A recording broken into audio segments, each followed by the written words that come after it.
I hope you guys are going well. And I could not meet you in the morning because of some other stops to manage the program. Okay, without delay, I think it's already the time to start. This is of our 2 hours plus 1 hour sessions. 2 hours for theory per se, but actually there is no detailed theory I'm going to deliver. Rather, I'll be trying my best to relate some of the theories to facts and its implications for policy. And then our context at this moment is on gender diversity and farm performance, unorganized and organized sector. So far, in other lectures, we have been discussing the role of gender in farm. Also, we have been discussing, its connection or interrelationship with trade.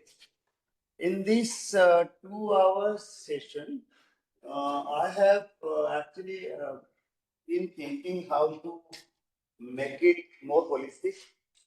I think she is going to share you the PPT and some of the data files. The moment I'll start working with the data, so she will be sharing. Also, the PPT of both the sessions will be shared with you. It's in that folder only. And in the break time, I will share you the other merging of data sets of informal sector. So at this moment, we'll be sharing. She will be sharing the 2 lecture and also one folder containing practice data. So we'll start with some theory, some directions for research, and also we'll relate with the data. Okay. Okay. When I say gender diversity, there are so many ways by which gender diversity is perceived, a concept. So gender diversity, it links to demographic differences, it links to cultural context, it links to sectoral perspective, it links to institutional perspectives as well. When we wanted to understand gender role in farm performance, again, there are another word is farm performance. In these databases, especially in informal enterprise database, we do not have so many information to measure farm performance except gross value items of the farm. There are limitations of these large-scale data sets, but the coverage is quite good. Understanding the social fabrics and its implications are really good. So, why should I study these? Actually, so far we haven't discussed in detail about gender. Now onwards, it will be focusing on gender. Though in Professor Pavel has highlighted and explained some of the variables related to gender, but specifically the lecture defined with gender is not yet made. So now onwards, today this lecture and in tomorrow all lectures are actually related to gender. So there are mixed opinions on gender. If we scan the literature, some studies report positively, mentioning their better governance, taking risk, especially while dealing with diversity. But some literature just mention the reverse. While counting the positioning of women, it is considered to be very symbolically or included in most of the decision-making units with an extent of tokenism, extent which we call it as tokenism. That means, women are symbolically, represented, and their position is underrepresented. So, while understanding women and their role in enterprise or in performance, farm performance, we will check by their sector and then the structural variation. While understanding sector and structural variations, we have to discuss about from the data about which kind of sector, which type of sectors they are into, and why is it the case that they prefer to work mostly in the informal setup than that of in organized setup. Though organized setups or the sector is motivating them more, so far as the latest policies are concerned, they have been more accountable in the board, and they, at least from the policy perspective, they are. There are a number of policies which promote their position, but till the date, it has been observed that in capital intensive or male dominated industries, gender diversity has weaker association with performance. That needs to be tested. I cannot buy this argument if somebody is writing or somebody is highlighting based on certain context. We have to cross it. Therefore, this lecture is motivating you to think some of the dimensions of gender in farm performance. Small or family-owned farms often face cultural resistance to gender diverse leaders. This is more relevant in the context of informal enterprises. There are a number of cultural rigidities which restrict them to take any action. Coming to the Indian unorganized sector, whatever I said, mostly apply to developing countries and even in the globe. But in Indian context, especially in the organized sector, formal structure and regulatory structure mandates or promote the role of gender, promotes gender inclusion. But till the date, I'll show you some facts. Still, we are not at all comparable to the world. And in unorganized sector, which I will do it in detail, along with I'll also guide you organized sectors and its data. Once in the half of this time, around 1 hour, we'll discuss about the context, background, theory, how we can conceptualize, some of the areas of work relating to gender. But I'll give you directions for ASUS data as well as ASI data. Professor Pavel will also explain you some of the other dimensions of ASI, but I'll give you the introductory note with some estimation, some handling techniques. So, especially in unorganized Indian organized sector firms, it is largely dominated by women, especially when we look at their pay structures. It is largely low paid.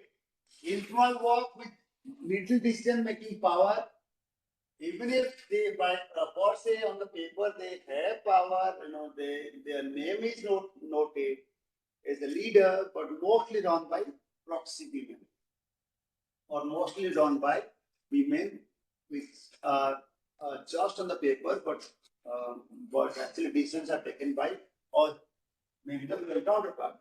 Women-led enterprises face structural barriers such as, now, when you are including in your model about structural variables, most importantly, literature suggests credits, skill mapping, mobility of the person are indicators of structural barriers. Institutional barriers, I'll tell you in my PPT and also be CRP. Okay. So when these barriers are attached, the performance of women-led enterprises in unorganized enterprises, they call it as proprietary enterprises, proprietary-based enterprises, where productivity is it is compromised. Okay, so those are very fast time. I suggested you to follow my own video of understanding data and to also start working with handling large scale database. But still, if you are missing, we'll do it for sure. And then try to see if, since you visited this campus, try to reserve and procure this asset. Okay, and we'll be paying you very well. Okay. Even in my time constant, I didn't add many facts. I wanted to add facts. Okay. So based on these issues, I just thought, why not mentioning where are the gaps? Where are the gaps? So gaps mostly identified is causal inferences. It is looking at data, uh, looking at data, and then looking at its um, variables, largely explaining these 4 indicators. I'll also emphasize 1 or 2 in my other slides. So starting with causal direction, it's actually difficult to determine whether gender diversity causes better performance or if high performing firms are simply more inclusive. So if by any chance you are taking this as your work for project related to gender, um, I'm strictly mentioning that these are the gaps. So no single database yet available in India to map the causal directions. Yes, of course, to some extent you can think of collecting panel data and then use DID methods, etc. DID or regression discontinuity method to identify the causal difference. But still, at the unit level, at the disaggregated level, no single data is available. So you need to understand some of the techniques where you can able to map the causal link. Or if you wanted to do field survey, I'll suggest you to follow the techniques for experimental research, at least with semi-experimental research. And that will be earning you better. That will help you to earn you better from your PhD journey. Okay? Or from your professional journey so far. Coming to this, I think I have clarified. So how far gender diversity causes better performance is not clearly stated. Or in most of the papers, they simply mention that this impacts that variable, gender diversity impact performance. Actually, these are not impact-based research. These are, we simply write it down based on some methods, even based on some cross-sectional methods. We claim that I have done implication study, but actually those are not implication study. There has to be mapped correctly with person with one gender, person with another gender, and the same person continues surveying the next time period.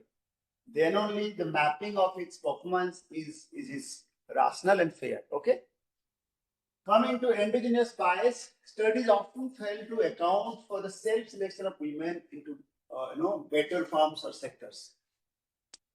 So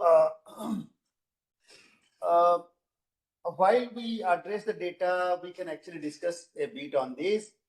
Most of the study, women, what we have taken, or even if it is a large scale data for our model, if my model is on manufacturing only,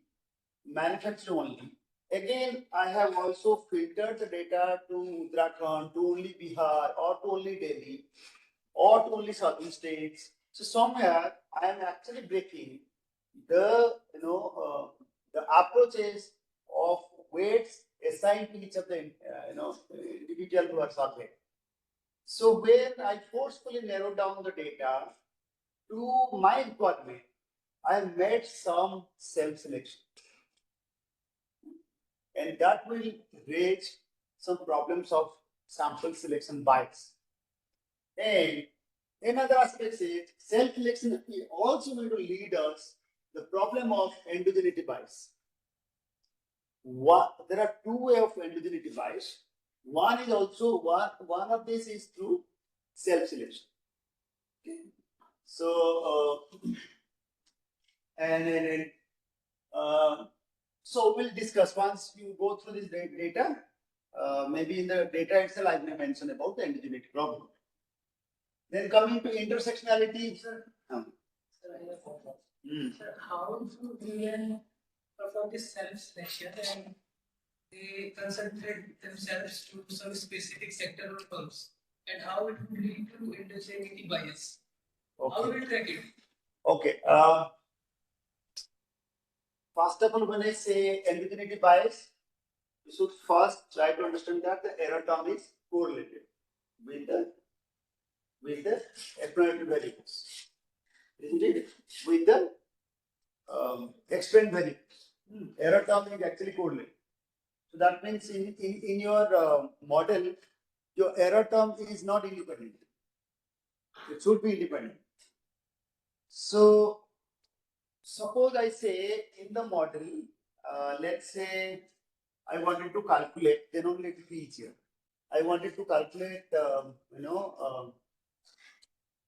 farm performance, farms specifically in manufacturing, and that too in manufacturing, we are considering those who are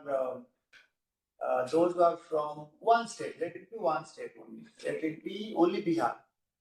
Bihar manufacturing, and why I am doing it? It is for my department, for my purpose of research. So what I have filtered, I have taken the data from the large scale all India data. Now the data is covered based on proportional weight or probability weight to different states. So when I say it is still only state and Bihar is selected, still it is representing. Still it is representing. I'll discuss this in my while we'll address the while we'll have our practical session or our data handling session. So my context here is explaining how self-selection is actually creating problem. One. So by structure, the error term should not affect your model. When you have taken the data randomly, it is more or less random, or with your assignment of some weights, proper weights, your error term is not impacting much. Is it okay so far as regression model is concerned? Now, forcefully, you have narrowed out the data to state it at this moment. But now the data is claiming data as per our Government of India record, they say it is representative of the state. So you have no problem when you have filtered or only taken a state.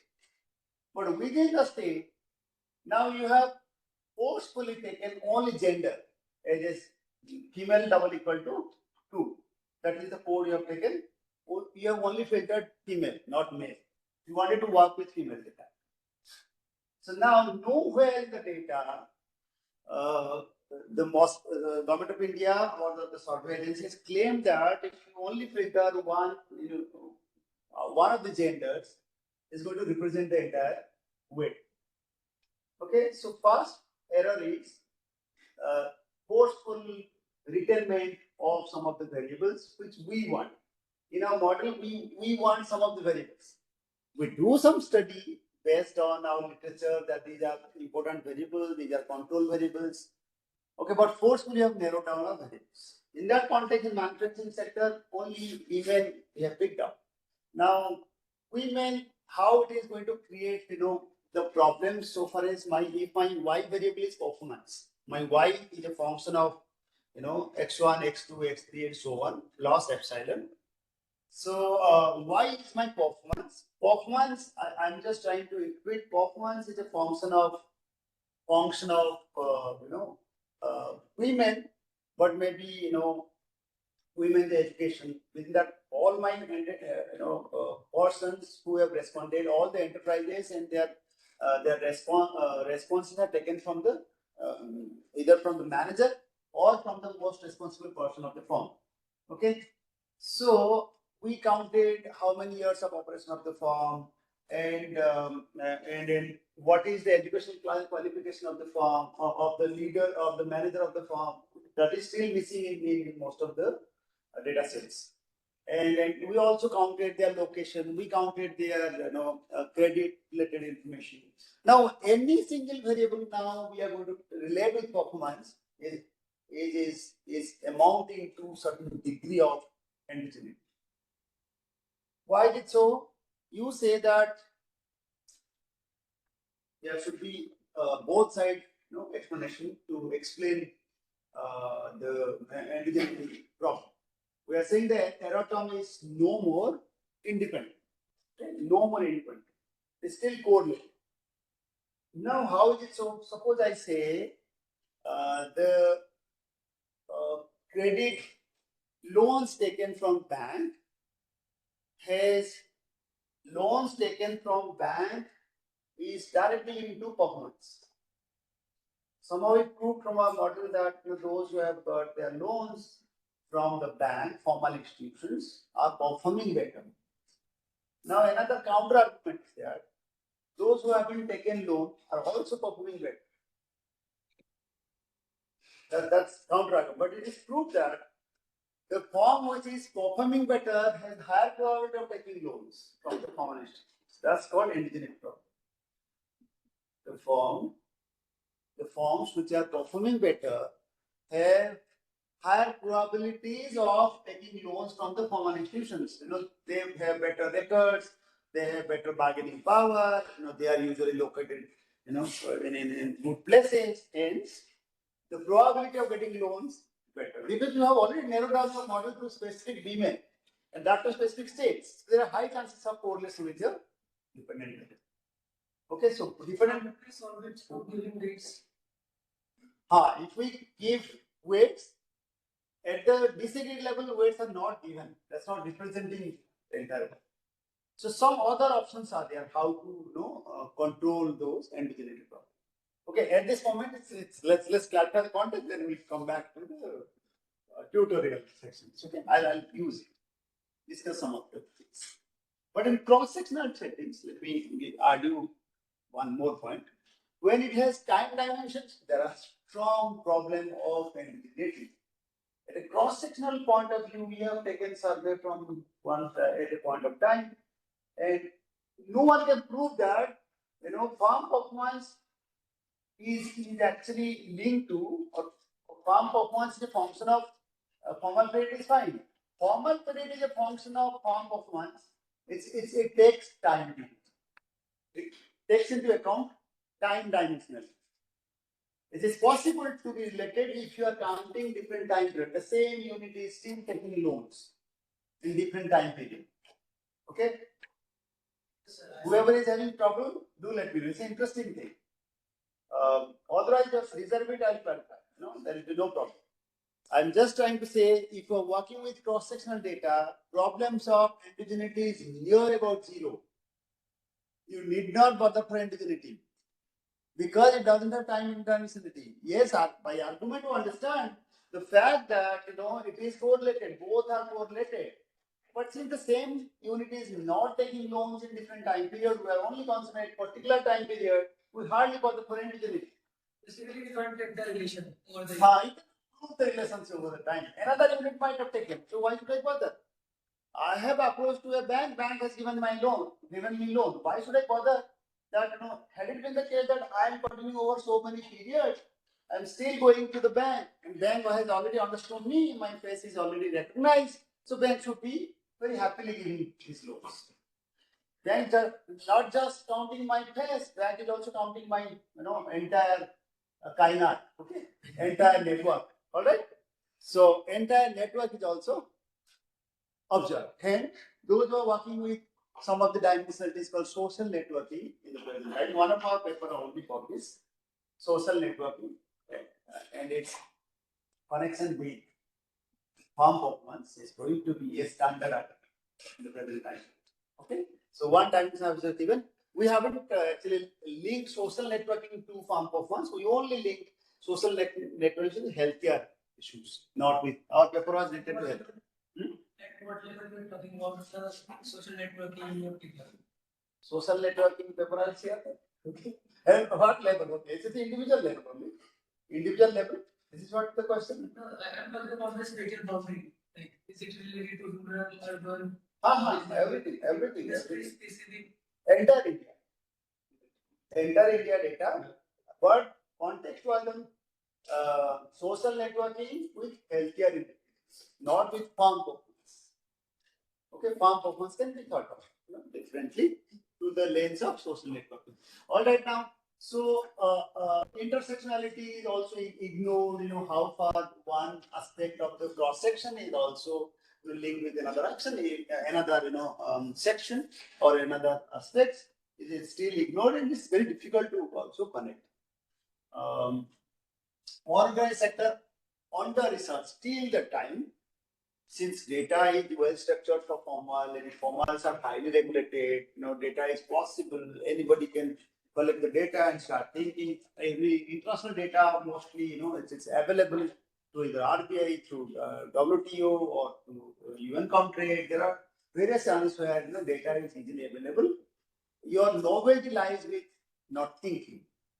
You're thinking for the methodology. It's not with the idea.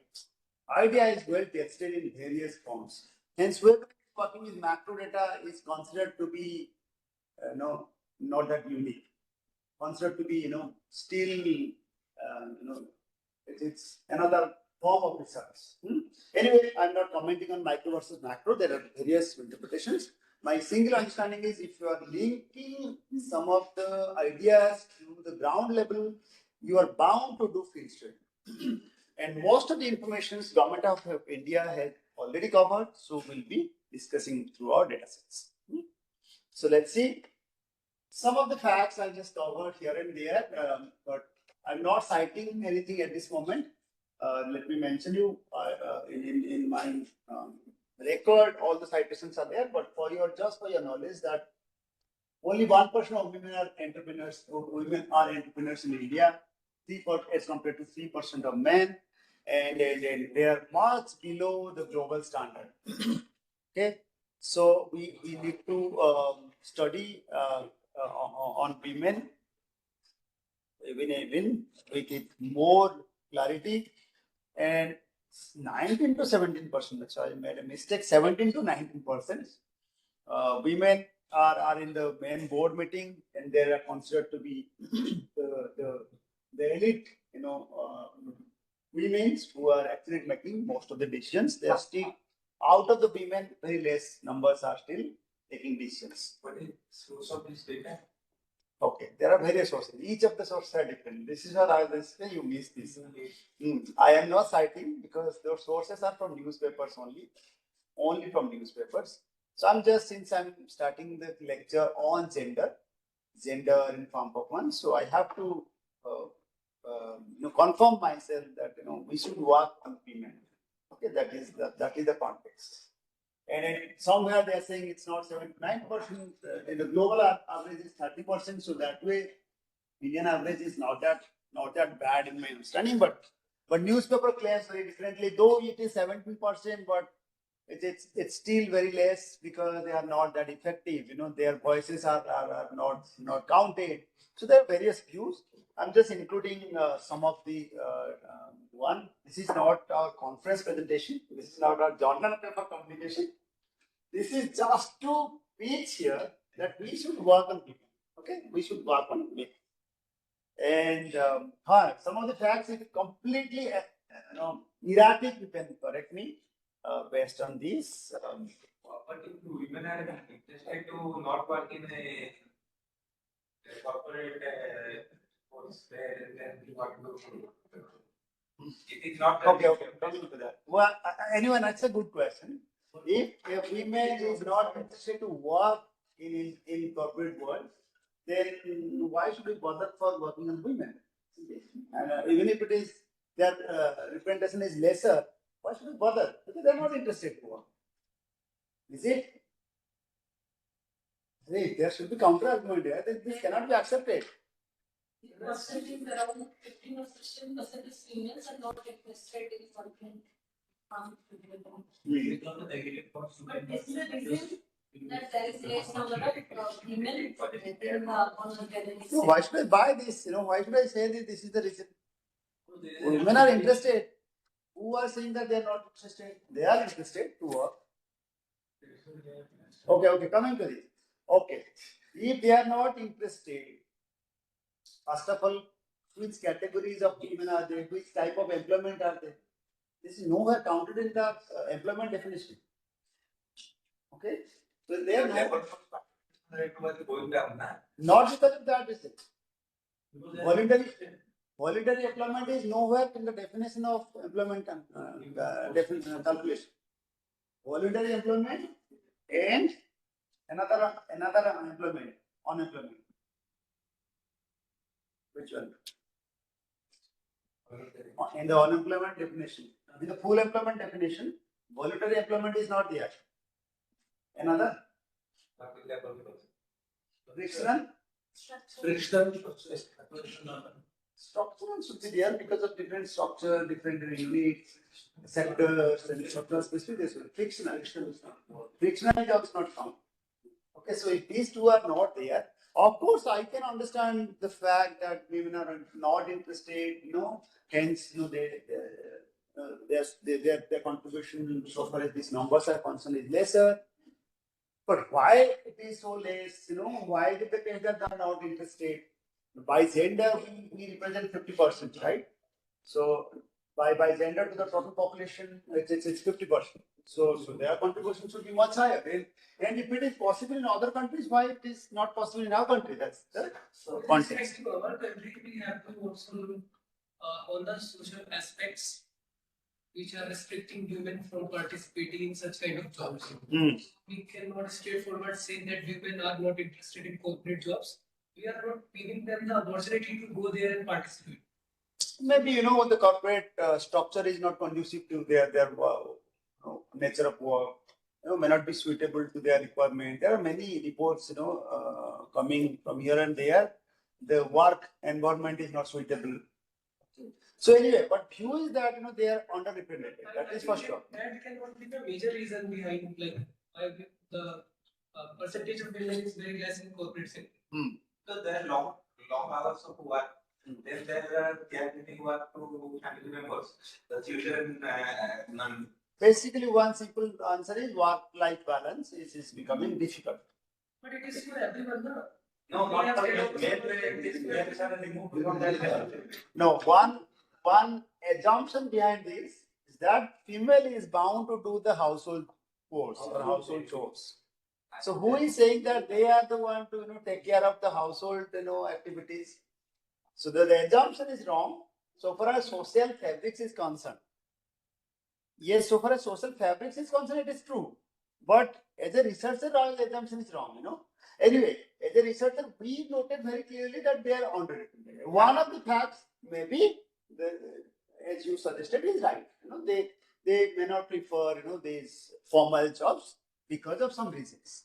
So whether we can able to correct those reasons or not, how far correcting these reasons is pressing the particular concerned unit, is it reflecting in terms of productivity? These are all constructs where we can think for further research.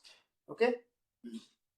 So female is interested, but the most important difficulty is access to finance. Around 46% farms, women-led farms, they are difficult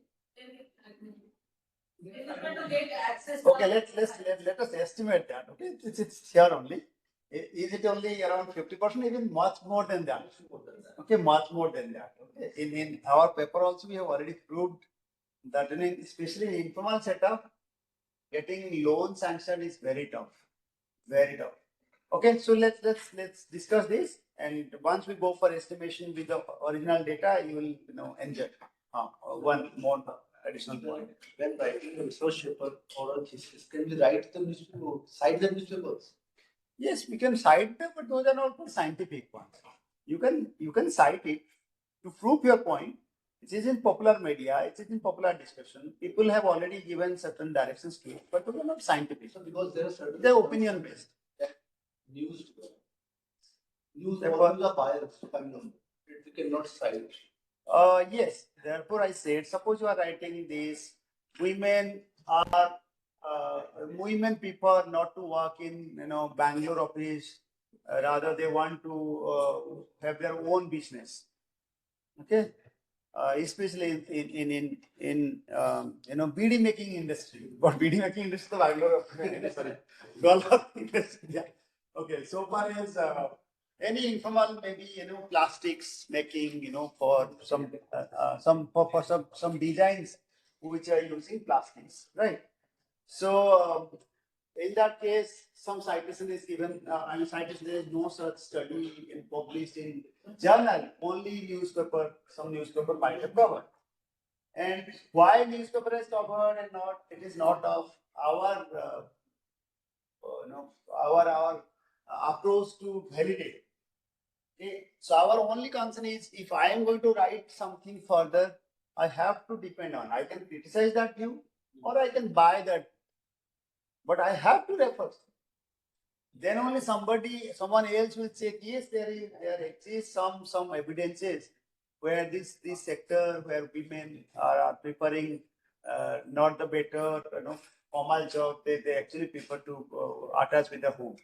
Okay, some references are required, but in the references, as you all know, at the end we are supposed to cite the journals. So citation is not required. You simply you have written in bracket that the Times of India, for example, Times of India, then here. So it need not be taken to the list of references. So we can also say that we can cite standard newspapers, not the lower ones. Again, there are debates. There is no question of standard newspapers. Whichever newspaper are in front of us are actually called standard. Okay, it's for the Press Bureau of India. PBI is okay of India. These are all standard. Whether it is biased, whether it is not biased, it is not of our views. Should not be bothering much for us. So far as writing papers are concerned. Yes, you wanted to be an activist, you want to correct this one, there are different journeys. So you can raise this in your writing also. You can mention that this again another newspaper article that this is not correct, or rather the interpretation should have been different. Somebody says that women are not working and they are not efficient. They simply want to mix leisure hours in home. That is why they prefer to work with work-life balance. Work-life balance simply is a fashion. Okay, if this type of word somebody is carrying, that's to validate, right? In another set of arguments. So another one will also follow that. No, this is complete rubbish. We should not say this. In my understanding, women are actually doing better job. They actually prefer, not just preferring, they're bound to prefer work-life balance because the new generation is on their hand. Without them, it is not possible. New and the old generation both are on their hand. So they are justifying the economy. It's beyond GDP, beyond economy perspectives where women's roles are important. So the way of opinion, these are called opinionated articles. They are not called researched articles. Okay, so you need not my final suggestion is you need not cite, but if you don't get anything, newspaper is a better direction to cite.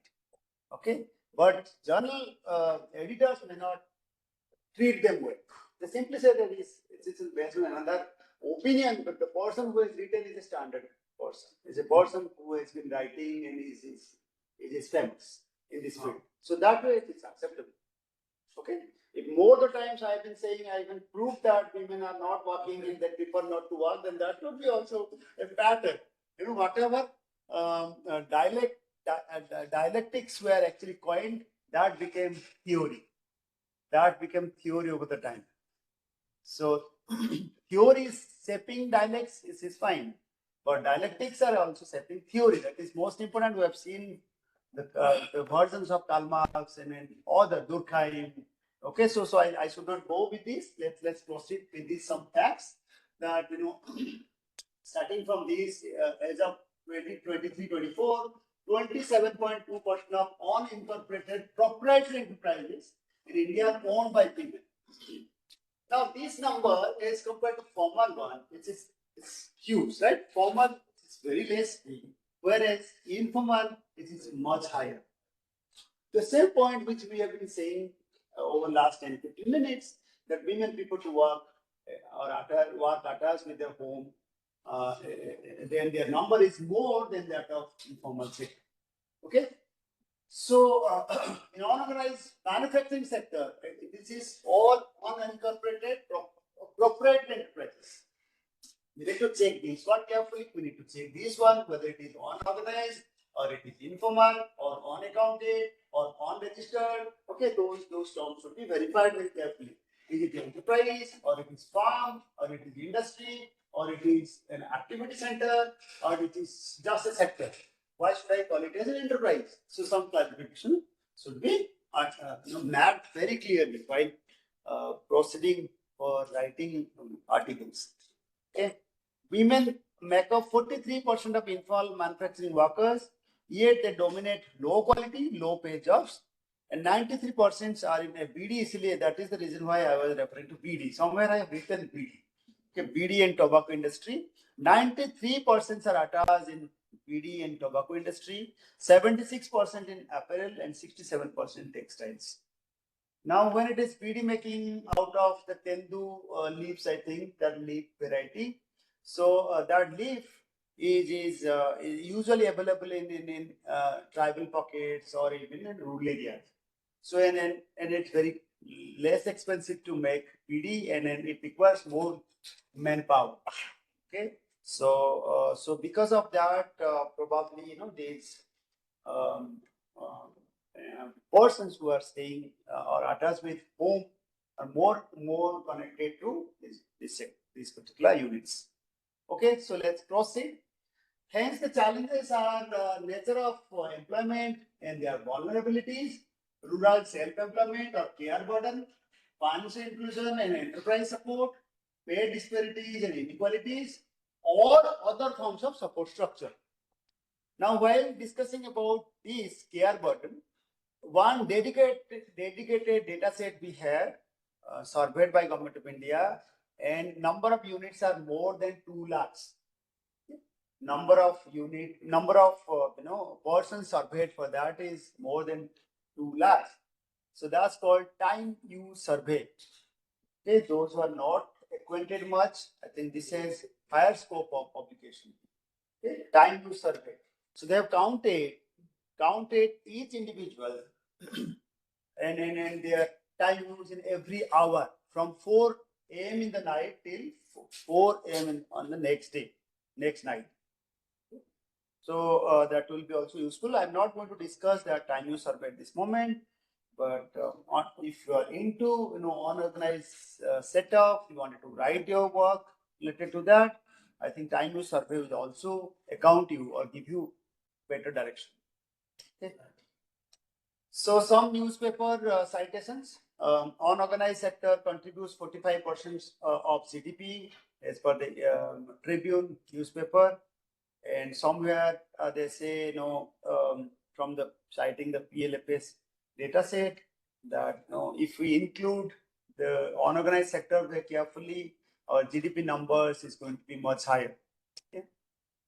And around 86% of those employed have work arrangements which lie outside formal contractual frameworks. So some of those reportings are there and not actually emphasizing much on it. That can be referred later. India's informal sector, the feeder economy within. So it is not just not just providing productivity or providing any output. It also feeds larger segment of the economy. It provides huge degree of employment. So another one, the informal economy gives us sustainability. We should strengthen the lives of its workers. Given the Indian context, it is most important. Okay. So anyway, we are not discussing much. So we'll be finding some of its structure, how far their economic activities are defined, how far they are utilizing different resources, how far they are taking risk, and is there any scope for innovations or not, and it's innovation related to investment further or not. then ownership and governance, then continuity and their sustainability, again related to the economic activities. We'll also map them if time permits. Then, is there any social and ethical responsibilities of these entities? Formal wise, they have already already made stringent rules about social and ethical responsibilities, but in small sector, still it is largely missing. So, how far all the units are connected to their customers, communities, and then balancing profit and other aspects. So, is it just the profit motive, or it is for the common interest? So, those are all perspectives while we read the enterprises, whether it is formal or it is informal. Okay, and then some other aspects like revenue generation, etc. I think I'm not emphasizing, just in 1 minute I've given all those directions where our variables are covered. So type of enterprises, how we need to look at micro, small, medium. Then some other types are defined in these data sets about private or public or joint operation based, or it is formal or informal. Then how far it is, what degree of informality is attached. Then it is operated at primary level or secondary level or tertiary level. Then whether it is proprietary based, I was just emphasizing this, proprietary based or partnership based, and or it is simply a limited company where there is no question of proprietary or partnership is defined. Then it's for profit or it is non-profit motive. All sort of aspects are there, okay, within the data sets. So why small sector is important? I think some of the facts I've discussed. I'll unfold again these aspects with the data. Okay, so let's not specify. Literature gives mixed options related to different, perspectives, such as some modern economists find through the channel of survival approaches where enterprise is more important, where informal enterprise is most important, whereas a developmental perspective and its theories emphasize, I think, font is very less. Is it still visible? Yes, sir. Okay, fine. So I'm not spending more time. I will be sharing these slides with you. Rather, the hands-on sessions are going to be more useful. Okay. So, so here we are saying, where how the data set or Indian enterprises are set up. So at the bottom, the earnings are very low and their dependence is very low, where informal sector is most relevant. At the top of the pyramid, mostly confining with the formal sector. Okay, and hence you can imagine their contribution actually to the economy is very less. Okay, so far as Indian economy is concerned, and contribution in the sense not only for GDP, in terms of developmental indicators. So here it is actually whose developmental indicators. I mean, in terms of employment, in terms of social security. Okay, whose contribution is more? It's I'm saying unorganized enterprises, and their contribution is more towards developmental perspectives than that of the organized sectors. In most of the literature, from the literature point of view, two theorists we have just cited, where the developmental perspectives are largely compromised in organized setups.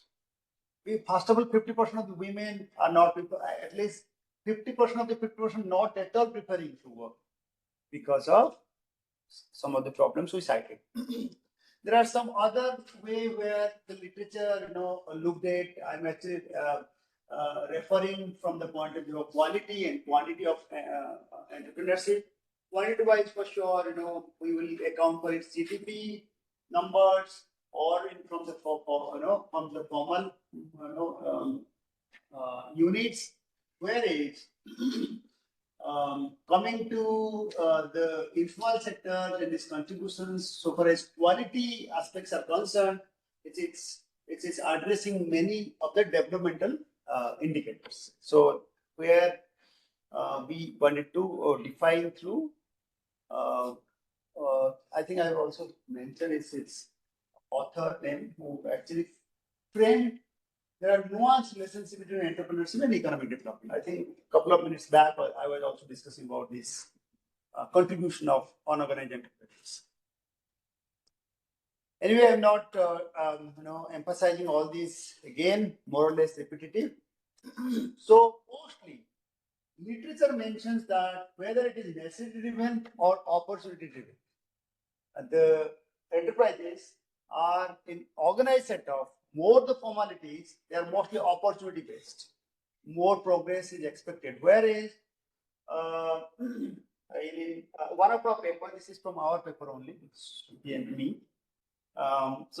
We define that in Indian, from the perspective of gender, it is actually largely driven by necessity. They want to run home-based business, okay, because they want to feed their child, feed their people. Okay, they want to get very basic income. So, so we define those things. Even the time in the leisure hour, if you ask any questions out of it, I think the PPT might have been shared. I'll be happy to address. So far as value added concerned, again, some author mentioned that which matrices of value added is more important, whether you are accounting the value added through their profit or you are actually accounting value added through their employment, profit divided per capita employment, okay, or you are actually accounting any other qualitative aspects of wealth creation. So some literature mention these technological aspects, but still technological aspects are also mentioned by some authors. So I'm just mentioning all sort of things where you can think further, okay, and then include your dimension and can ask questions whether it is possible from ASI data or from ASUS data. Okay. So somewhere one article mentioned a couple of articles, but we are referring most importantly these two, Popola, T.S. Popola and Sahu's article, P.P. Sahu's article, published in 2012. It is about subcontracting. It's about somewhere linked to proxy women. Though our seventh amendment of the parliament specifically gives the rights to the women and their decision making, and starting from the parliamentary representations, so 50% of the women must be represented. Okay, in lower parliamentary setups like your sarpanch level or the panchayat level. So 50% is actually is required. But in central level it is 33%. Still 36% is not filled up. Now imagine if women, board member is there, women will think about their perspective. Similarly, if in village setups, if women is not deciding, of course, what type of institutions to be built cannot be justified correctly to the society. So women can give some direction. But in reality, government in the recent time has been trying its best to reserve women in the seat, for the seat. But the decisions are taken otherwise. Decisions are taken by another. So one of the channels you can follow from the Sarpanch article, Sarpanch chal raha hai na, Pulera Gaon. Panchayat, sorry. Panchayat is one of one of the program, one of the what is called serials, where you can check the exact representation of women, how women is actually making decision. Okay, so let's not discuss much on it. Otherwise, can you share this article? T.S. Popola article. This one? Yes, sir. With you? Yes, sir. Later? Or right now? Later. Okay. Sure. Okay. All right. So, similarly, I've already started mentioning about subsistence based based entrepreneurship versus opportunity-based entrepreneurship. It is related again to their scale of working. So we'll unfold those discussions.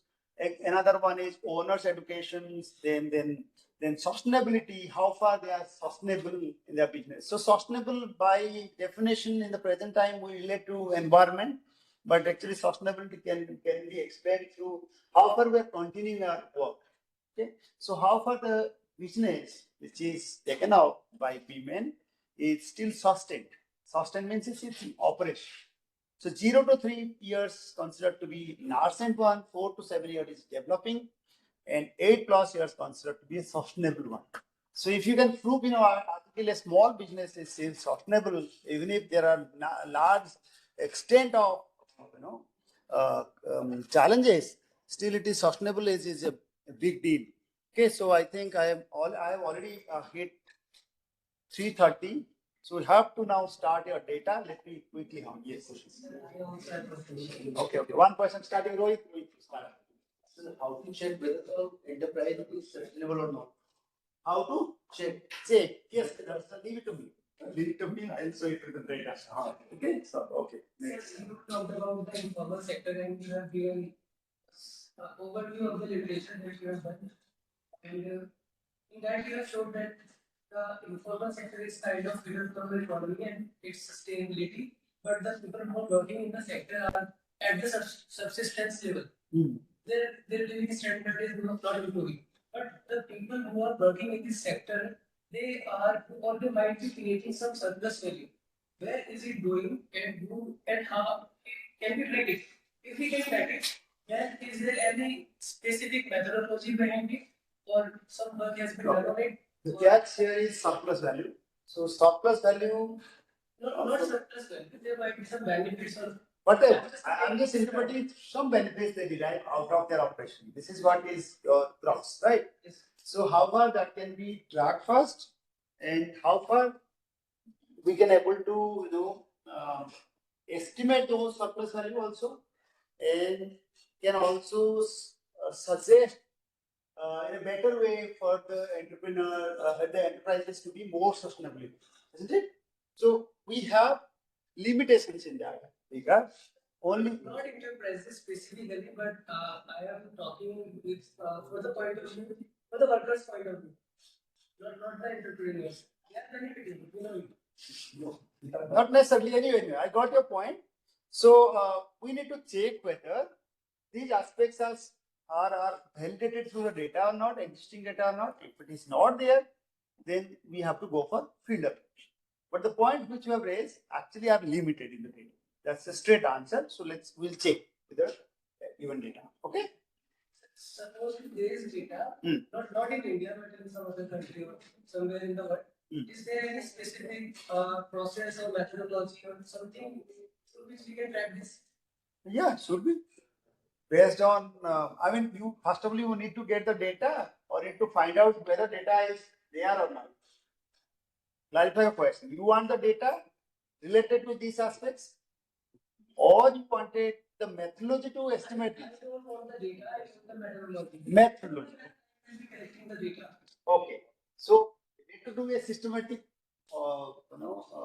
review of literature for the methodology on this. So there are some channels called. I've been searching for it, but I couldn't find anything. But I'll show you in the break time. I'll show you how many articles specifically discussing on methodology of this. That's called bibliometric analysis.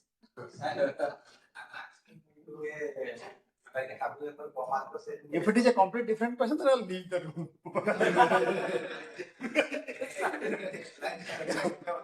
Because we are supposed to discuss everything in open mind. Who said? We are discussing in open mind with certain limitations.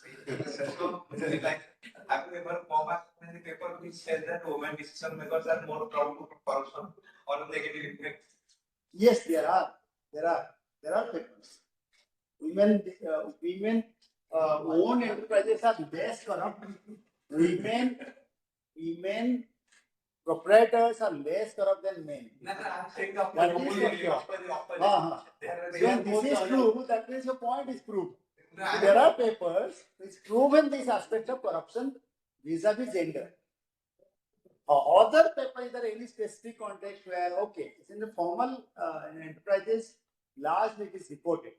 But still, in which side or not, I cannot give you a correct answer if I haven't done research on it. Okay, so let's come back. It's a good point that I can think of, and maybe I'll find out something and reach to you. Okay, still here's a sequel question, right? I would also love to get some insights from you on that methodology.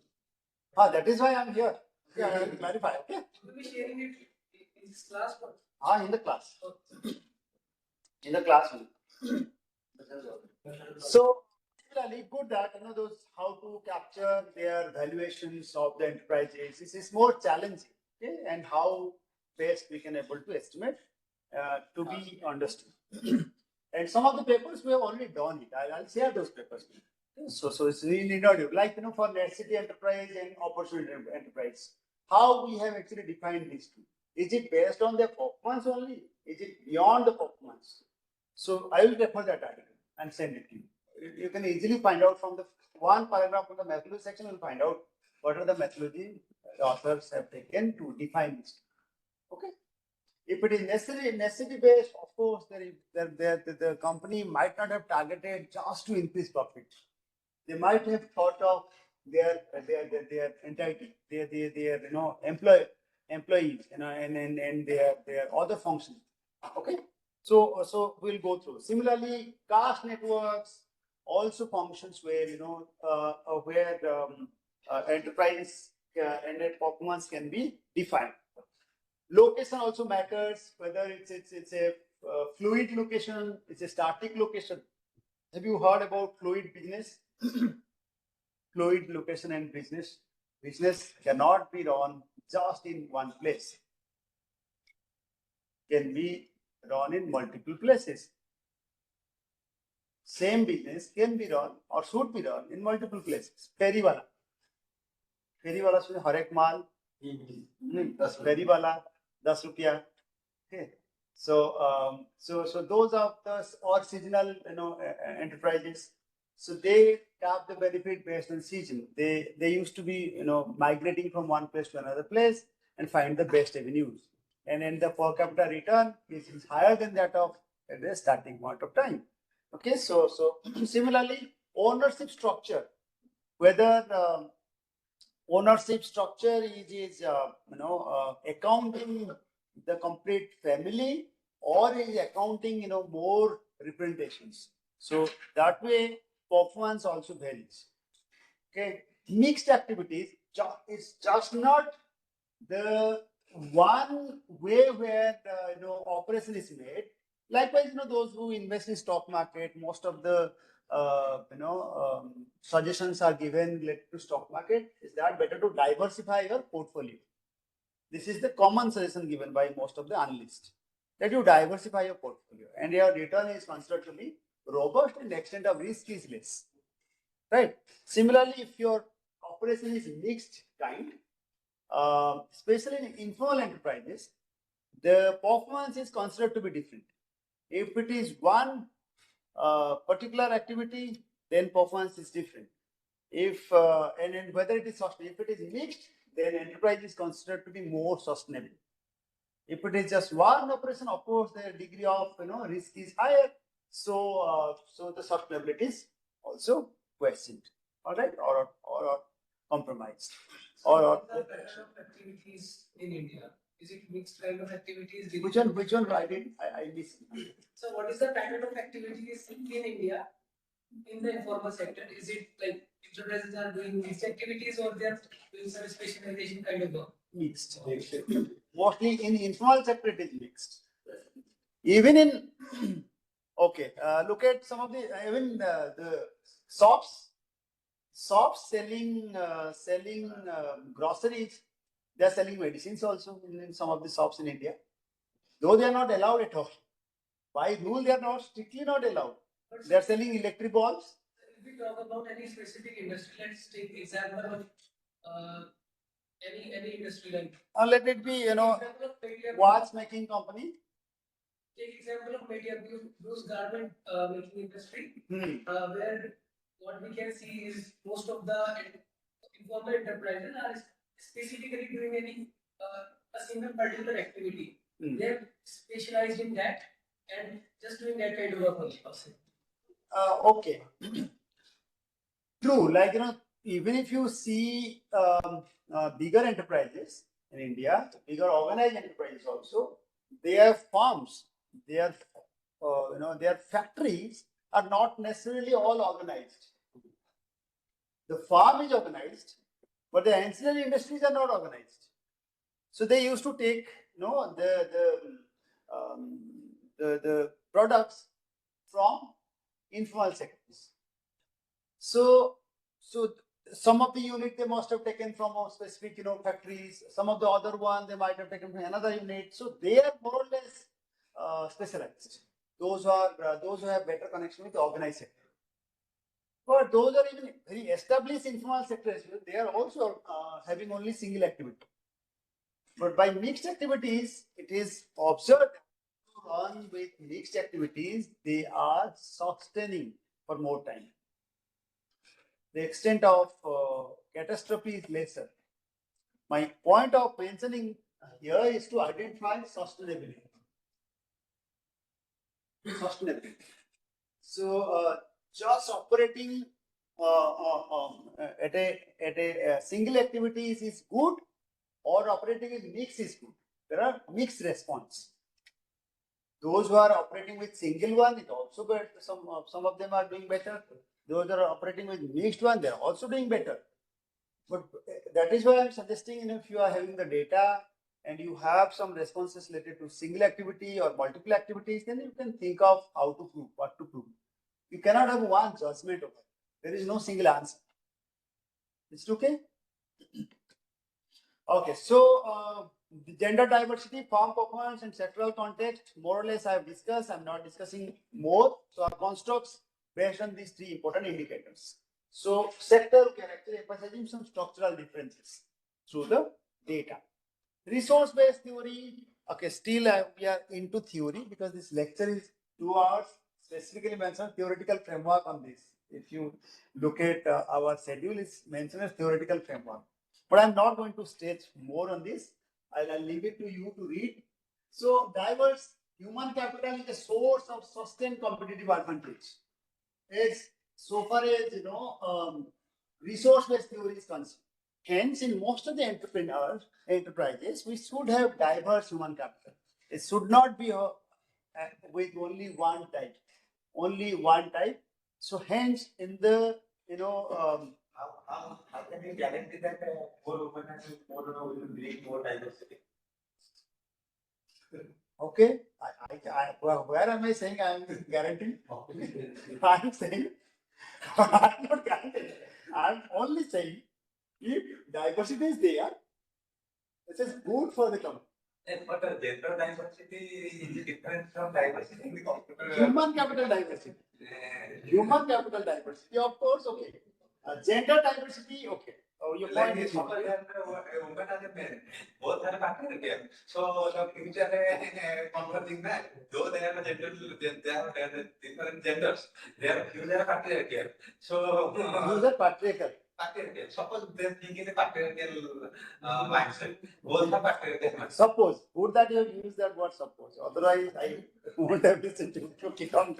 Okay, if both are patriarchal, then Even if you are another gender, the huge diversity is not there.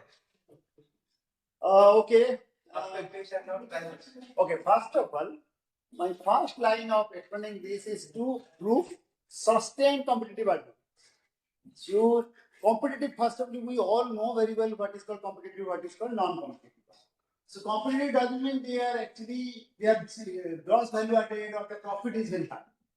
Competitive does mean they are actually justifying the society through their framework. So, even if organized industry, it is well recorded, but the purpose is not just to mark profit.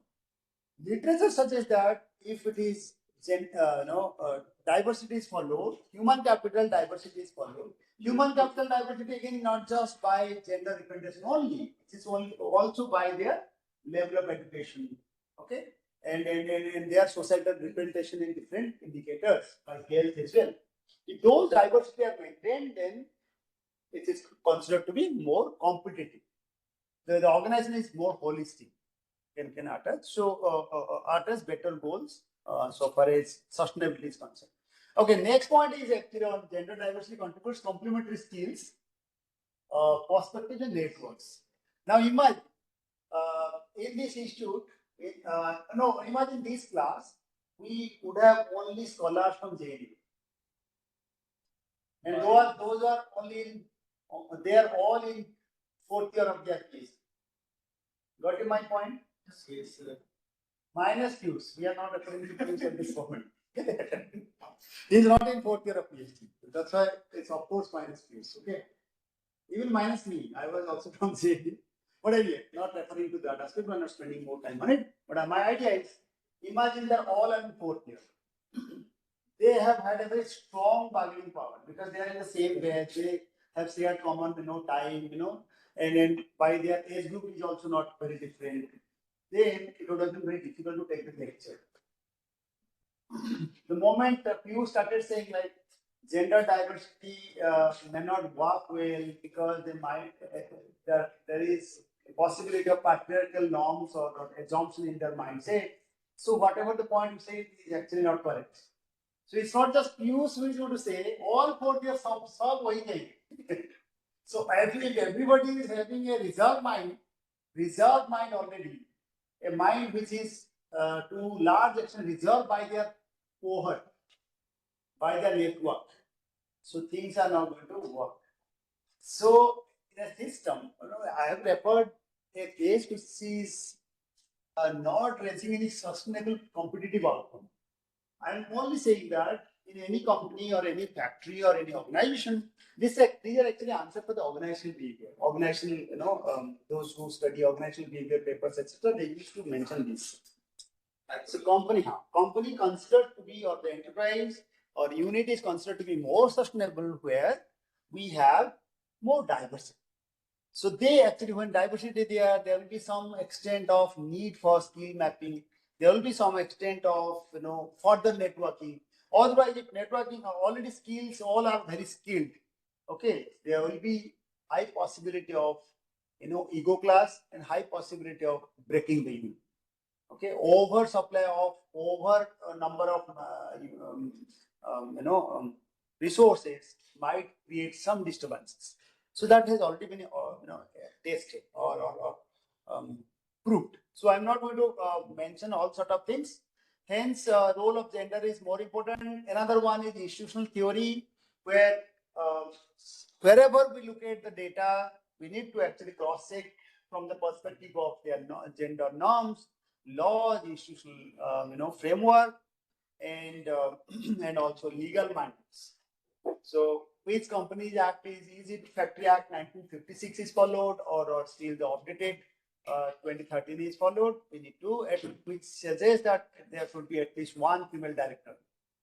We have our own project running where these people are attached. Suma and Urmi are attached, where we are actually working on this aspect, role of female directors, female in enterprises. That's an international one. So it's still running, and and so it's not just the legal norms that matters. It also matters whether the societal norms are also followed correctly or not. Hence, in most of the explanation for the organized sector, organized industries, the last point is highly compromised. Other points are well justified, but the last one is very difficult regarding social norms, understanding other rules, informal rules. Even in formal sector, even in DCs, IIT is considered to be a formal institution. It is a public institution, a formal institution, but there are many informal activities going on. The formal is not formal completely. It's informal. There are so many informal. The person who is going to serve us tea after a certain time is completely informal. Isn't it? He's an informal vendor. And when I say formal mixed with informal, then I have to take care of certain problems with the vendor. So vendor might not be getting the sufficient, amount of, payments. So who is going to guarantee the payment? It might be the case that the person who is having better catch of, holding resources can exploit those persons who are informal within the formal setup. So exploitation is expected. So, to curtail exploitations, Government of India has also devised certain rules and regulations.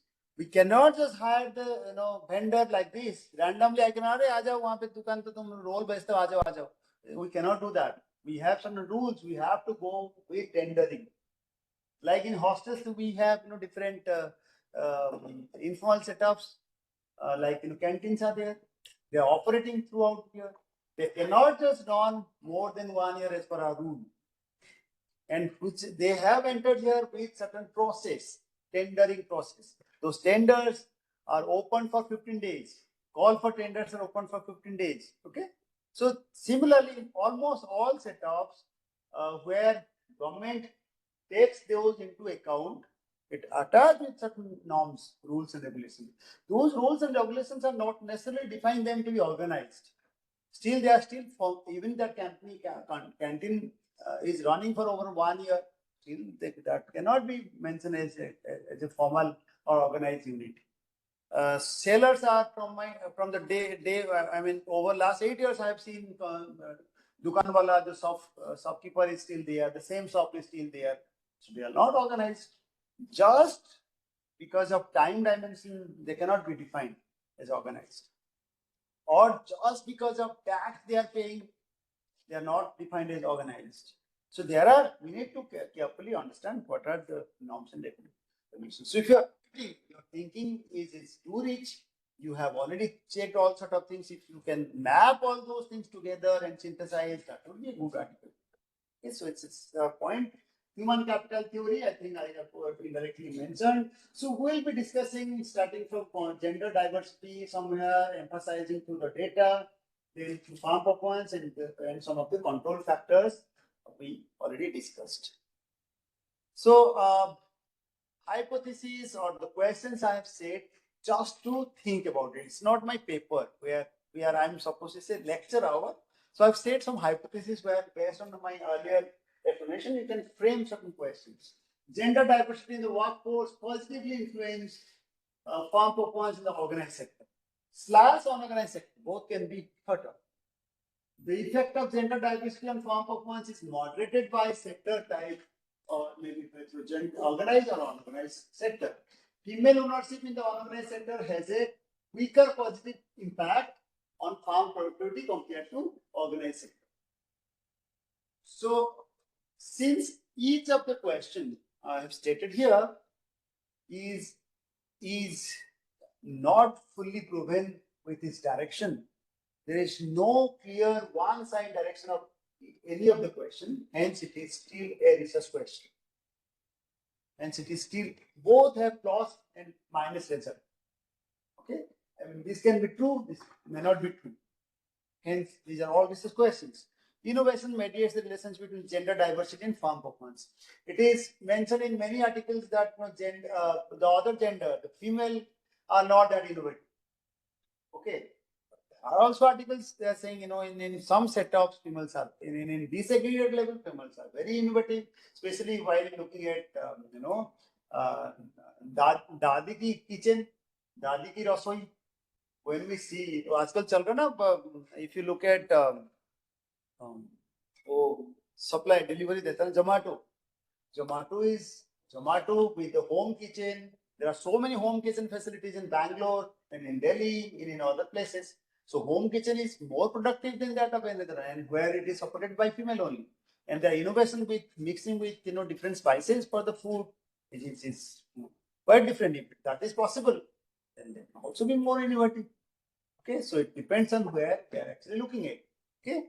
So anyway, there are many interpretations I've mentioned. So possible factors we are going to emphasize in our work through legal mandates, cultural norms, labor informality, skilling gaps, infrastructural deficits, etc. In our control factors. So we have now onwards I'm going to discuss about ASI and ASUS. Okay, not JASUS. So ASUS data. I'll start with ASUS, then I'll go for ASI. ASI in any case, will be emphasized by Professor Pavel. And then I'll also discuss something on our gravity model.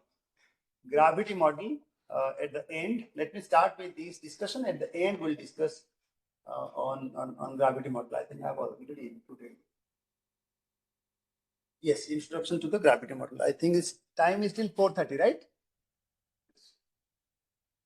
So it's fine. So, so what to do? I'll start with.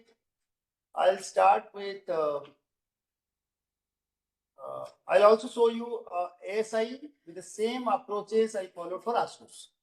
Is it okay? So let me connect quickly the data. You have the access to ASUS data. How many of you know where to get the ASUS data? Just raise your hand. One. ASUS annual survey of unorganized sector enterprises. Okay, full form बोल गया अच्छा लगा है ना? So anyway, so I have ASUS. So that's in short called ASUS data. I think will be useful. Let me start connecting, and I didn't deliberately share that raw data with you. And from now onwards, this hour as well as the next hour will be completely tutorial based, will be practical based. Is it okay?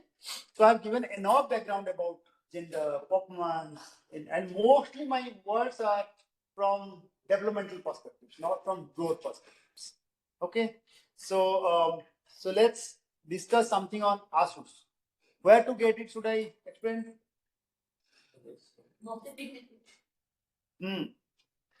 Okay. How many are interested to listen and to work in future?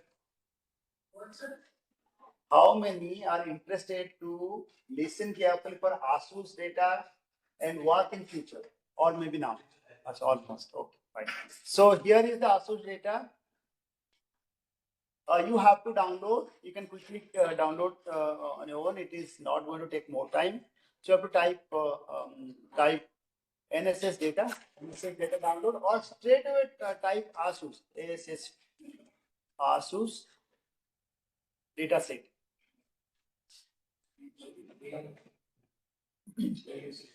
So here is the source: annual survey of unincorporated sector enterprises. So it directs for all possible sources of data set government provides, and so also we'll be explaining about annual survey of industries, and Professor Pavel will be using this in replicating some of the works. And here is the enterprise survey. It's now the difference between these and these. This is on informal enterprises. This is formal enterprises.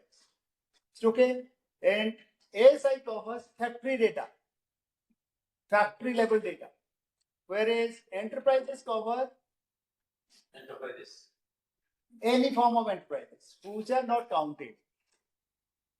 Okay, annual survey of industries cover not industry, not just industry. They mean it is actually the factory which are supplying products to the industry. Is it okay? So enterprise data, I'll just open over here.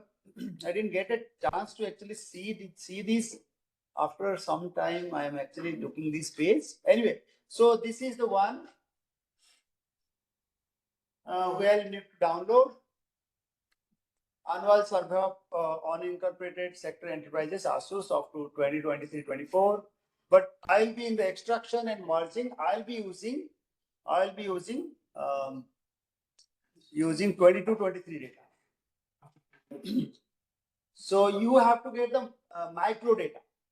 So where is the micro data and how it looks like? Those are doing for the first time. थोड़ा सा डरा देता हूँ. Let me scare you a bit. Why नहीं रहा? Okay, थोड़ा सा. It's just the attempt to give you certain degree of thinking. It's not called dharana or scaring you, just to show you what are there, and it might derive you more interest for you to work. My pen drive is not working. So you can download in between. Start downloading here from the source. There get the microdata. If you are working from their macro, from their reports, those are simply called secondary data. If you are working using the microdata, it's from the raw data. They are actually called the microdata, or also called the primary data. Government of India gives the direct source of the data to the researchers to work without manipulation. So it asks for registration so that you can do it. If it is not possible at this moment, you can do it later. So I have my user ID and password. So once you add your call ID and email ID, etc., they will provide you the linkages for registration. So this is the X, C, A, and N.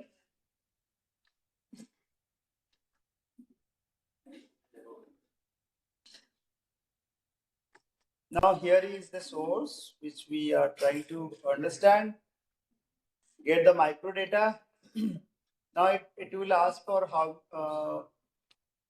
how many participants, maybe any number you can mention, maybe our number 30 participants. So any number you can mention, then simply submit, you will get the data. This is the source of the data. Here is the source of the data. ASUS data can be downloaded from this source. So for your understanding, I'm just mapping those are doing for the first time. I have added this link in the group. Okay, so just give me a moment. So here is the link for their data set. So you can download, and rest of the things I'm going to tell from my record. So ASUS dataset is here, 22-23. I'll show you the raw data first, then I'll also show you how it works and how. Okay, so here is the raw data. I'll just open one raw data in front of you. Those who are doing for the first time only, just for the first time. This is how ministry provides the data. So the coverage here itself is of around sending cubic. Okay. So last line is of how many? 1, 2, 3, 4, 5. So 20 lakhs. 20 lakhs. 20 lakhs. 20. Yes. 20 lakhs of entries are here. 20 lakhs of entry doesn't mean 20 lakhs enterprises. Usually by enterprises. Rows are enterprises. Okay. So there are some techniques where those are actually on the some of the rows where enterprises are not there. Their variables are mentioned in the row. In the row. Yes, we need to convert them. So in another round, I think it's already on my screen. This is the data set from health round. Last one is of 1,13,823. There are the 1,13,823 individuals who have responded to the questions. And how questions are like, which type of questions they have responded, and why they have responded, I cannot answer at this moment. Okay, so we need to carefully check how to decode this data to any software, and it is not possible to work with Excel. Let me make it very clear. Excel cannot able to handle these large scale data sets. We have to depend on data. This is 22-23. But on the portal which I guided is 22, 23, 24. The same format is followed. Okay. Is it okay? So next step is to so if you download, you will get all those. These are different blocks of information. So where to get these blocks? How blocks are defined? You also need to download from the site for their their questionnaire. They call it as schedule, not questionnaire.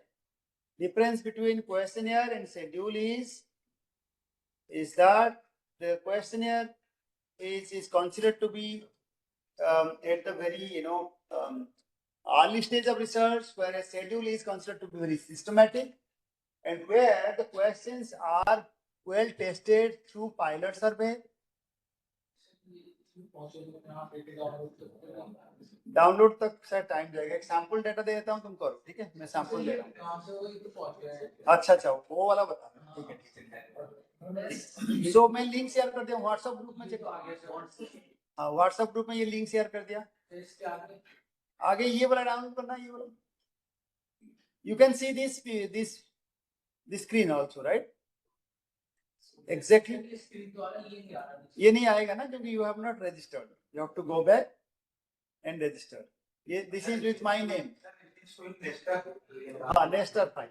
I don't know how to use Nester. You need not know. I'll tell you. Of course.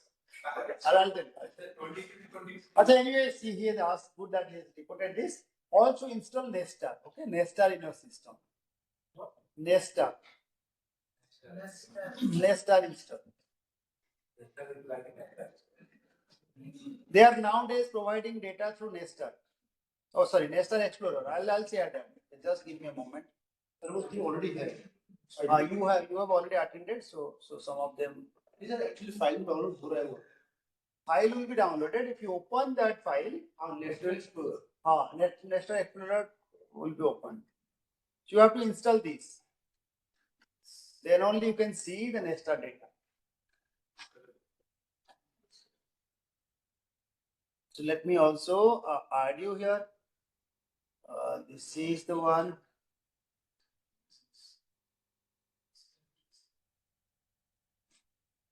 Okay. So here is the file for Nester to be installed. Can you repeat the need of this explorer? Nester, I'll show you how it works. Our ministries are nowadays for the SI data as well as for MUSPI, for other NSS data, they provide the data in converted format, in extracted format. So already in extracted format. Already. For every year. For recent years they are not providing, but for ASI data they are providing. Extracted. Okay, but even if you get the extracted, still as a researcher you will stop somewhere. So to cross check whether it is correct or not. Because you have not yet registered. Let me give you that thing first. No, this is I got this is not even Nester Explorer. So you have to install these first. Go to this and install. I have shared this link in our group. Just go to the website of this and install it. Then only you can able to download. You cannot install. So .exe file. Not getting installed. We are clicking it, it is not downloading. Okay, what you do, you can just save it. Save linkage. And download it and then download it secure. Cannot be downloaded. Okay, maybe because of guest account only, maybe the case. I don't know, should not be restricted. If there are 16 levels. 16 tables, 16 blocks or tables. 16 levels. Labels. So all labels are required, may be required, may not be required. We need to understand that from our explanation. Some of the tables may be required, may not be required. So open these first. Where is it? One supplementary file, and then open this file. The questionnaire. Questionnaire comes down.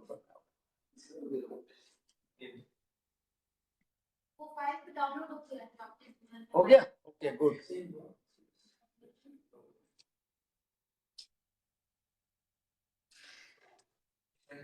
Just give me a moment. I'll guide you where to download.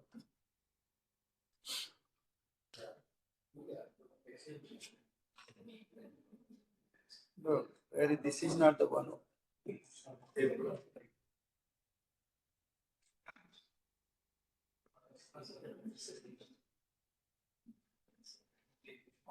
This is the volume. Okay, yes. Volume 2 has this.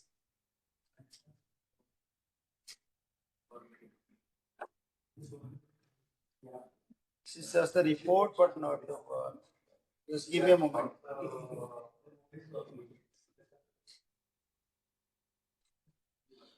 Volume 2, okay. So,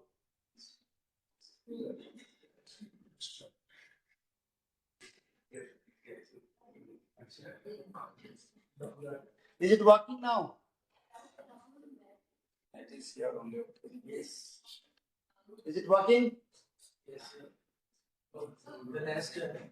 Nester is working now. Okay, good. You have to save the link and keep it. Save as and then start installing.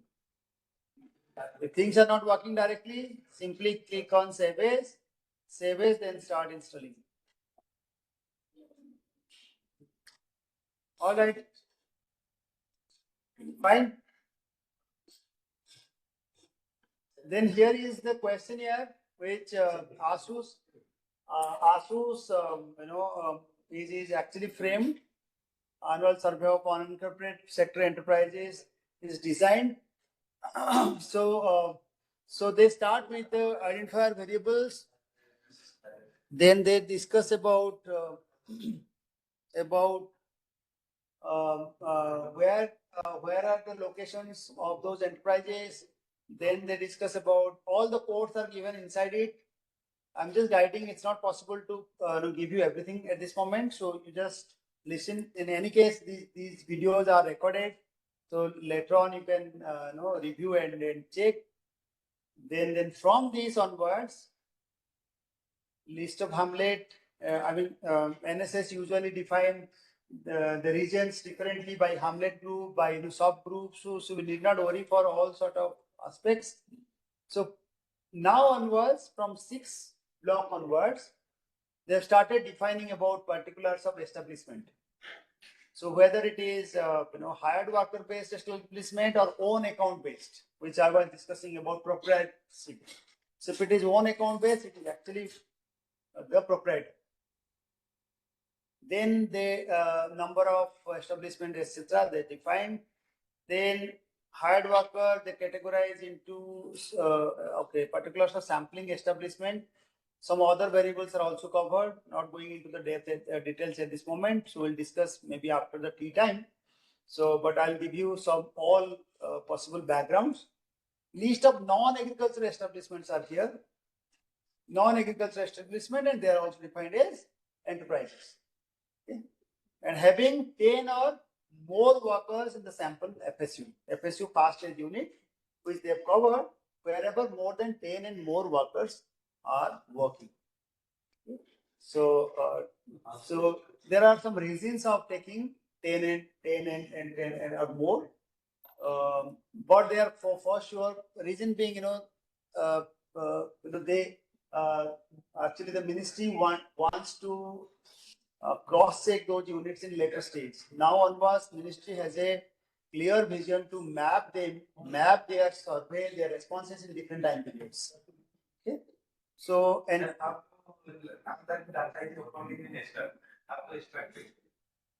if it is opened in nester, that already it is the extracted one. I'll show you. Wait. Now probably you will ask me, sir, how to write a paper. So how to write a paper, then how to submit it? How to submit? Wait. Okay, let me balance the lecture class and address to every query. Okay? Wait. I think in between you can explore. In some of the window, it must have been opened in zip file. Okay, zip file is there. So within the zip file, you see each of the blocks. Good that you have got it. So how to get the starter file of this? Okay, within that it is there. All right, I will come to this. So name and address, then description of the activities. Then what do you mean by activities? Type of ownership code, activities code, these are all given here. The codes are given. Like suppose type of ownership code, let us check it. Whether ownership is by society, non-government, trust, associations, club, body of individuals is 1, or cooperative based, it is 2, SSC based, it is 3, or completely proprietary based by their own household. So this is, or a single unit who claims that this is our proprietary. We have proprietary based forms, then that is 4. Then partnership based, then government department is owning, or PSU is owning, or non-government company, 7, or others. Okay. So similarly, registration type and NIC classification. For your clarity, for the earlier rounds of NSS, they used to follow the previous, not just quickly, I'm just forgetting the exact year where they were following 2004 best NIC classification. But now 2008 best, 8 NIC classification best is followed to define the nature of activities and the industries. Why classification is required? Only because we don't know. If you keep on mapping the activities or the industries or the factories, it will be very tough. Suppose somebody is providing water to me, water wise, whoever is producing, we have a clear or clarity on this so far as organized industry is concerned. But somebody is providing the service reaching to me in a formal campus, in an informal way, which broad classification it should follow. And somebody has given to me and somebody is opened and said to me that, sir, please take it, So another service somebody is also providing. Okay. And maybe, some services provided by you by sitting here, okay, accessing the resources. So we will be highly confused to which category we must put them. So government of India, along with the world, with IMF, with World Bank, different activities are mapped, and that classification has been to a large extent converged and specifically mentioned in one of the classification called NIC 2008 classification. And once we are working with this classification, you can work with the world. Any data in the world you can easily, or not that easily, but you can map to other activities in the world. Like for example, one of the production of some of the product called दांत क्रांति क्या बोलता है वो बाबा रामदेव दांत क्रांति ना not क्रांति क्रांति दांत क्रांति क्रांति क्रांति क्रांति हाँ दांत क्रांति सो दांत क्रांति is the toothpaste. So if somebody is reading that particular word as Dant Kanti is written, our product is Dant Kanti. Okay, who is going to understand that? So there must have been a classification. In which particular categories is herbal categories or it is non-herbal categories. So some classifications are made. If you read fully and with patience, I think you can understand everything. All right. So questions are mentioned like list of household and non-agricultural establishment is given here. Then selection of eligible non-agricultural establishments under coverage of these. Then another block of information is providing some other information. I think okay. This is the complete one. Okay, I have one another approach to do. That is, these are the background information I have given. Our dedicated lecture for this is after the tea time. That session is for handling this. So let's, in the break time, you can explore. I will also help you out to explore. So now let me stick to a gravity model. Yes. Okay. So how to start with the gravity framework. So this one we'll do it in our break time as well as after the break time. We have a dedicated 1 hour time. So I will clarify all set of things in detail. So something is left because, if gravity model is not covered now, we cannot cover it in another class for sure because the class is different. That lecture is completely different. So, starting with gravity model, Urmi and others will be providing some of the other materials related to gravity model, where we also and some workable data set, some sample practice data set. I think C is going to share with you right now, where I'm deriving the result. Let's understand gravity model, the basics of gravity model. That is on and why gravity model is suddenly included in this lecture. I also thought of, while we have said or discussed largely on gender and form performance. So we have been specifically mentioning form performance repeatedly in different lectures.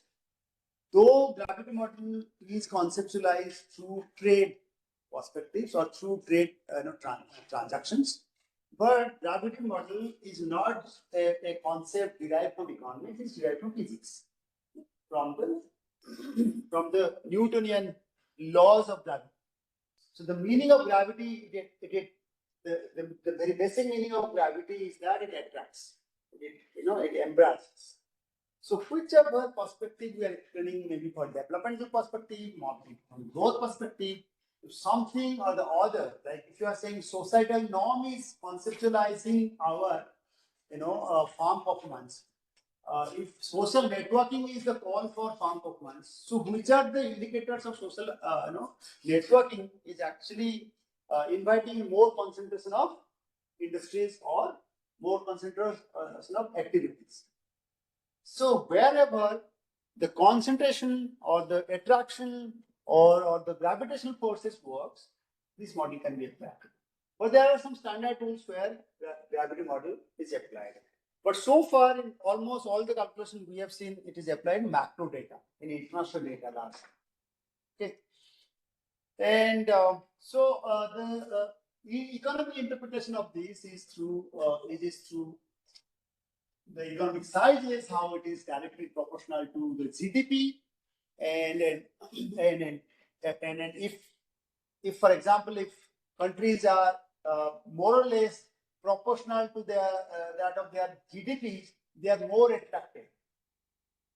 Like European economy, they are together in forming one eurozone or economic union only because largely they are at similar status, similar stature in terms of macroeconomic indicators.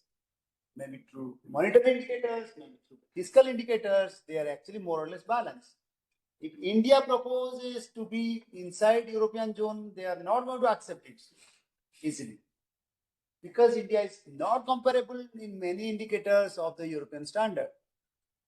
Is it okay? So hence, what most importantly in the very basic gravity model, they've given the information about economic sizes, economic dimension and their sizes. Typically, it is GDP. GDP, if they are comparable, then gravitation force works. Okay.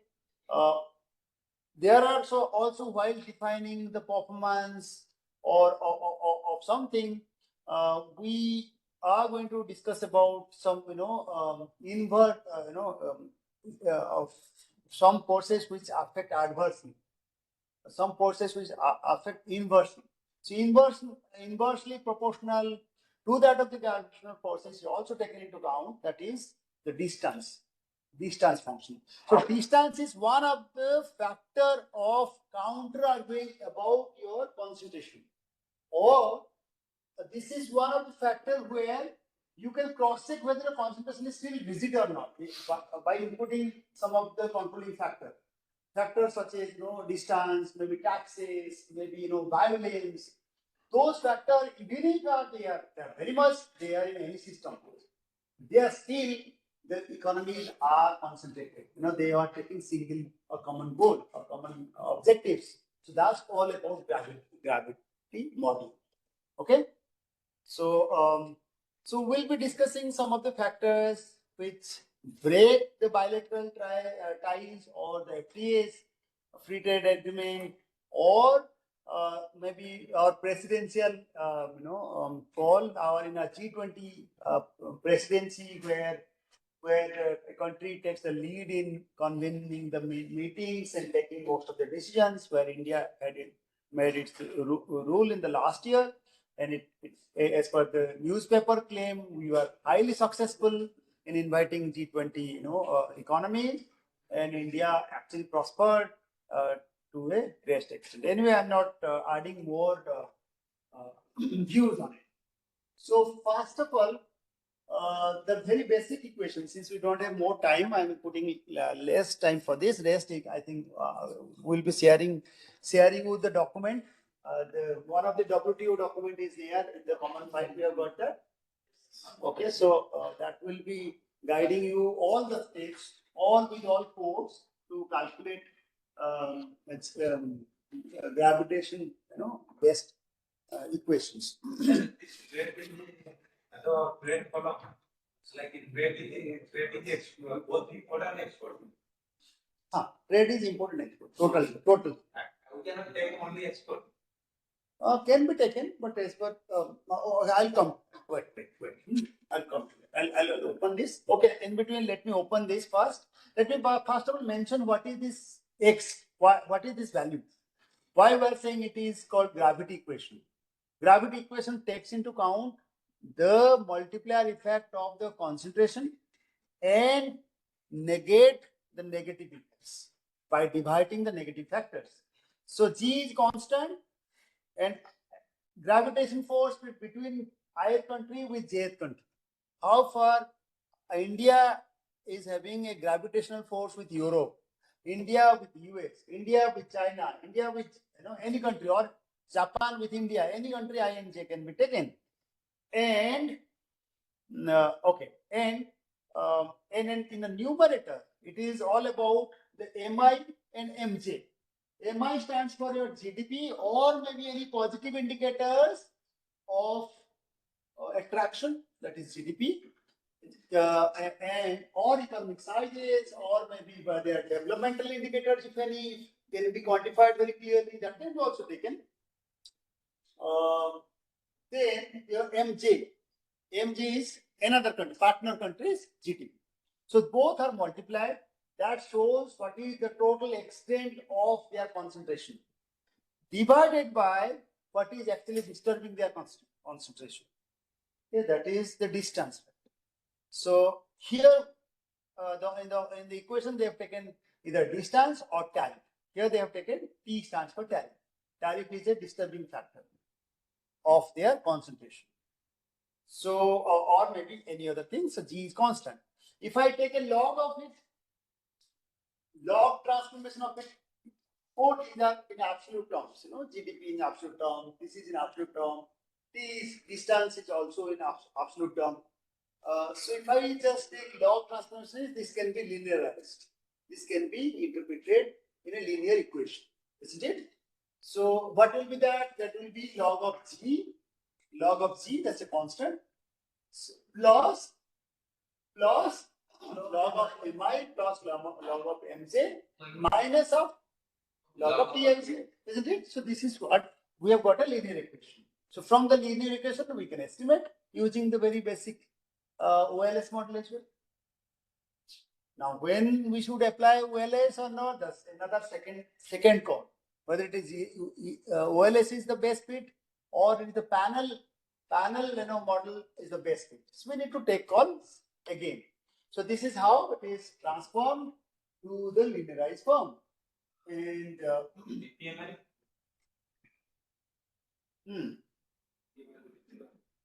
can be also applied, right?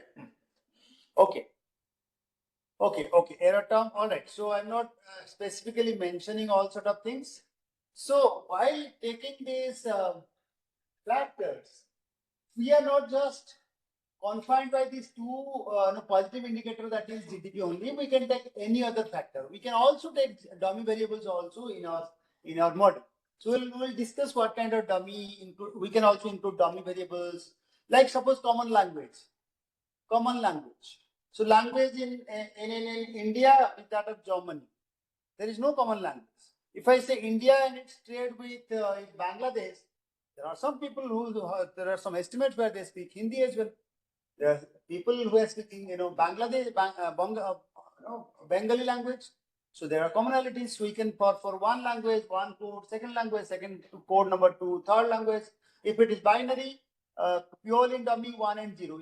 Do they have, do they have common language? You will say yes. If it is completely Indian, Nepal, yes, they have common language. So we will say yes. 1 is the code. So those can be also utilized. So and then using if there are some trouble with the OLS model, we all know that there are problems with the OLS model. We can convert them into panel form, and usually if you are working with so many years of data, it can be converted into panel form, and panel estimation can be made. And especially one of the suggestions given in that document, we have mentioned very clearly why Poisson pseudo maximum likelihood is considered, especially for robustness check. So that is a separate call, it's a specific methodology call. So I'm only touching upon how to estimate Y gravity, how to estimate gravity, and how to do. That's the basic one. Rest I think you can extend. And it is highly useful for policy. If we find that through the gravity equations, gravity estimation, when we estimate that India and Singapore has huge extent of gravitational forces, then we can suggest to the government through a paper that why not India and Singapore should be having one foreign trade agreement. ASEAN is there already, but India is not a full member of ASEAN economy. They have not yet full-fledged concept. When India is comparable with that group, ASEAN group Association of Southeast Asian Economies, then they might consider it, and they may also estimate some of the findings related to the scope for a strong association through the gravity model. One of the format to establish or to propose or to have a policy for FTA or any form of agreement, and that is through gravitation model. Is it okay? Then there are some limitations of the log linear gravity model. I think I've started with the practical. Where is the practical? Oh, here is the practical. I'll come back to this. Let me first address this. Here is your Excel data. Yes. So this is taken from this source. I think the source we have given. Here is the source. If you click on this, you can download all the data sets. Specifically this one, this provides indicators to apply gravity model across the globe. Okay, so they are providing data across the globe for all the countries in the globe, and they also ensure that these variables will work for gravity model. Okay, so I'm not going through, probably it is open.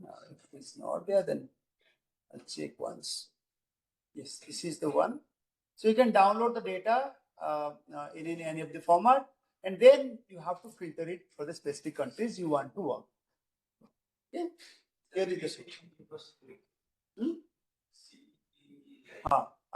We have added the link on the PPT. It's okay.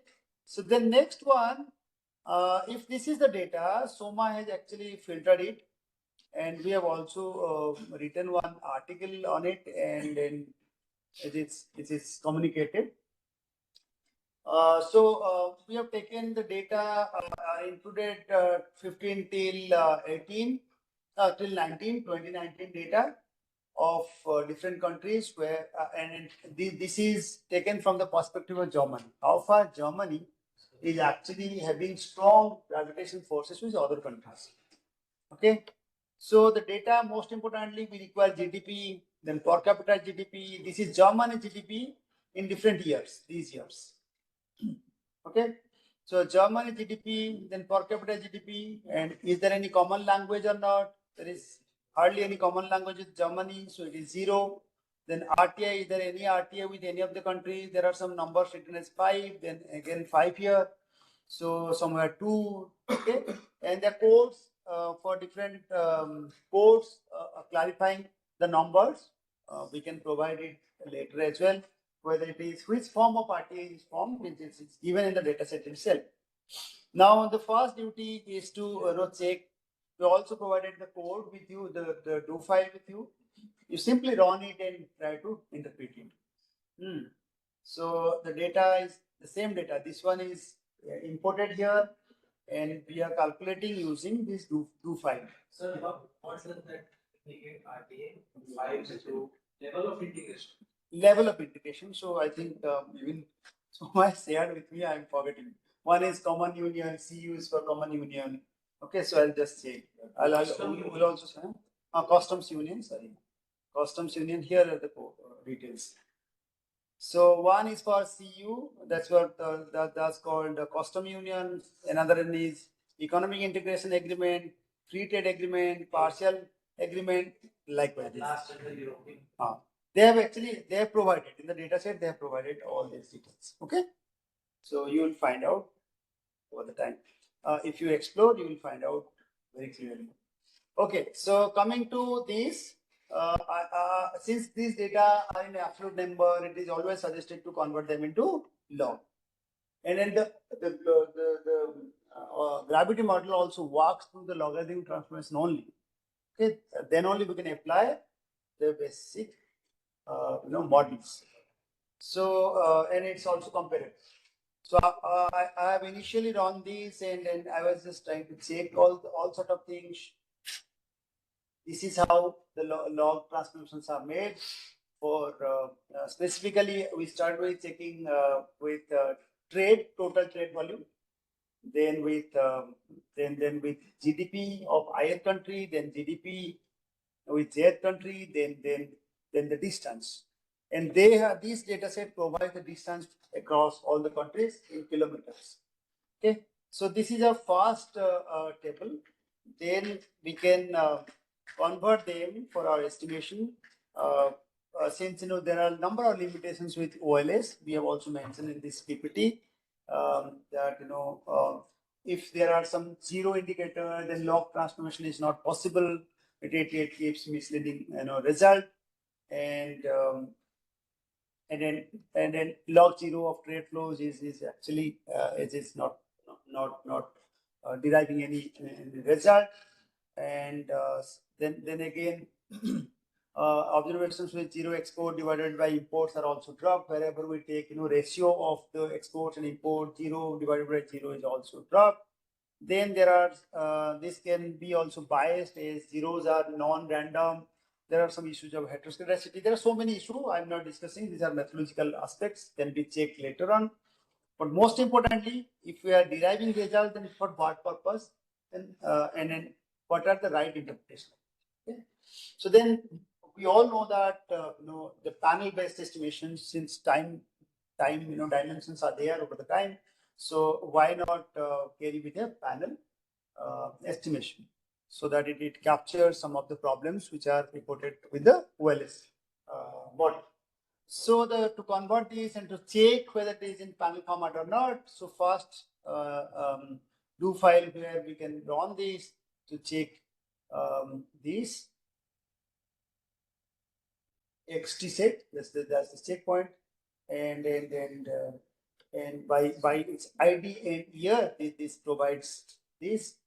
Yes, this suggests that it's a strongly balanced panel. You should know all sort of things. Those who are working with panel data, whether it is a balanced panel or not, whether it is an unbalanced panel or not, whether it is a wide panel or not, whether it is a long panel or not. Such things should be understood correctly. And then our we can run this. Then this, the fast estimates whether its fixed effect model is applied or not. All sort of basic checks should be done. I think people usually do it. The last one result, since you already exceeded time, I'm not suggesting you to spend more time. Then if it is not significant, if the fixed effect is not significant, then model is not significant, then what should you do?